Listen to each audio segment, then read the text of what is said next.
श्री ओम प्रकाश निंबाळकर जी, अध्यक्ष महोदय, थँक्यू. मी माझ्या लोकसभा point is well मतदारसंघ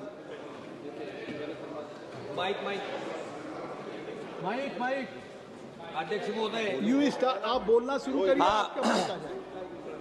मैं मेरे लोकसभा चुनाव क्षेत्र का एक विधानसभा चुनाव क्षेत्र है तुलजापुर, वहां की सिर्फ एक बात आपके समक्ष रखना चाहता हूं. अध्यक्ष महोदय, आरोनी म्हणजे निवडणूक निर्णय अधिकाऱ्यानं त्या ठिकाणी आयडेंटिफाय केलं की 6000 बोगस मतदान त्या ठिकाणी नोंदवले गेलेत. आरोनी जाऊन FIR रजिस्टर केला आणि हा गुन्हा नोंद होऊन जवळपास आता 1 वर्ष होत आलंय, पण याच्यामध्ये कुठल्याही प्रकारचा तपास झालेला नाही. तुळजापूर विधानसभा मतदारसंघामध्ये एका मतदारसंघात 6000 बोगस नावं त्या ठिकाणी नोंदली गेली होती.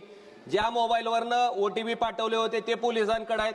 अध्यक्ष महोदय, विनंती इतकीच आहे की अशा पद्धतीनं स्वतः आरोनी फिर्याद दिल्याच्या नंतर FIR रजिस्टर्ड झाल्याच्या नंतर सुद्धा जर या प्रकरणात 6000 बोगस नावं कोण नोंदली ह्याच्या बाबतीत जर तपास होणार नसेल तर मला वाटतं ह्या निवडणूक प्रक्रियेला काही अर्थ राहणार नाही. आणि अध्यक्ष महोदय, फक्त एकच गोष्ट मला सांगायची आहे की जे मुख्य निवडणूक आयुक्त त्या ठिकाणी निवडले जातात त्याच्यामध्ये पंतप्रधान महोदय, विरोधी पक्षनेता आणि त्या ठिकाणी सरन्यायाधीश असं त्या ठिकाणी स्ट्रक्चर होतं. सर, माझी इतकीच विनंती आहे की पूर्वीप्रमाणे असं स्ट्रक्चर त्या ठिकाणी असणं गरजेचं आहे जेणेकरून निवडणूक आयुक्त जो आहे तो त्या ठिकाणी पारदर्शक पद्धतीने काम करेल. धन्यवाद अध्यक्ष.